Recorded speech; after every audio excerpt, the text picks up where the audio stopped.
Tom Cotton. Thank you. Thank you, Arizona. It's great to be back. It's great to be back. I wasn't supposed to be here this early, but we landed a little early. I was so excited to get here because I heard you're having so much fun. And, you know, I got to say, I came here with my son, Gabriel, my 7-year-old.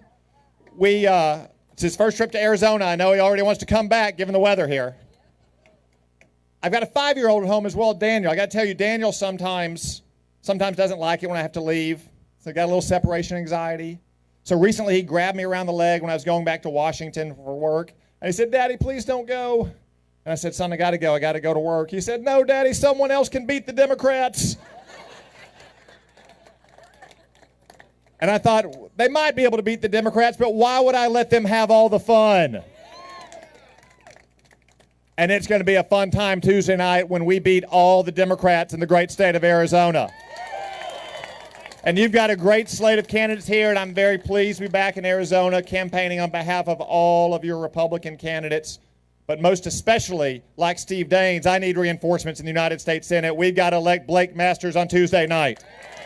And I'll tell you, I literally just landed at the airport, and I was pulling up. I noticed there was a big plane that was white and baby blue, and it said United States of America on it. But it wasn't Air Force One because they sent the First Lady to campaign in Arizona, knowing that they could not possibly send Joe Biden to Arizona. I mean, you can't even send Joe Biden to California without him saying he's going to ban coal in this country. I don't know what he thinks they're going to power all their electric vehicles with out in California if we ban coal. But if he had come to Arizona, you know what he would have said here? He would have said, "Please send back my wingman and rubber stamp Mark Kelly to the United States Senate." He would have said, "I need Mark Kelly to keep spending trillions of dollars we don't have that's creating all this inflation to continue to spend like drunken sailors," although that's an insult to drunken sailors. If you send Blake Masters to Washington, D.C., we'll stop the madness and we'll get inflation under control. If Joe Biden had come to Arizona, he'd said, "Please send Mark Kelly so we can continue to stand arm in arm with me as I leave our southern border wide open with 5 million illegal aliens crossing in our country in less than 2 years, flooding our streets with hardened, dangerous criminals and deadly drugs like fentanyl." If you elect Blake Masters to the Senate, we'll close our border and we'll crack down on the Mexican drug cartels that are killing so many of our fellow citizens.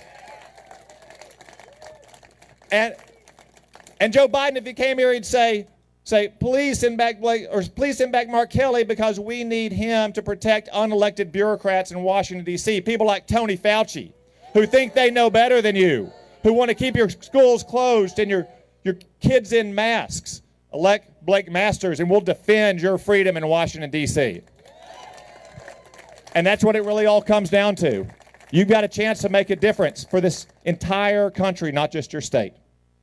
So let's elect Blake Masters to the United States Senate on Tuesday night. Let's elect every one of these great candidates. Let's bring back freedom to the state of Arizona. Let's do it for this entire country. Thank you all. God bless you. Thank you, Senator.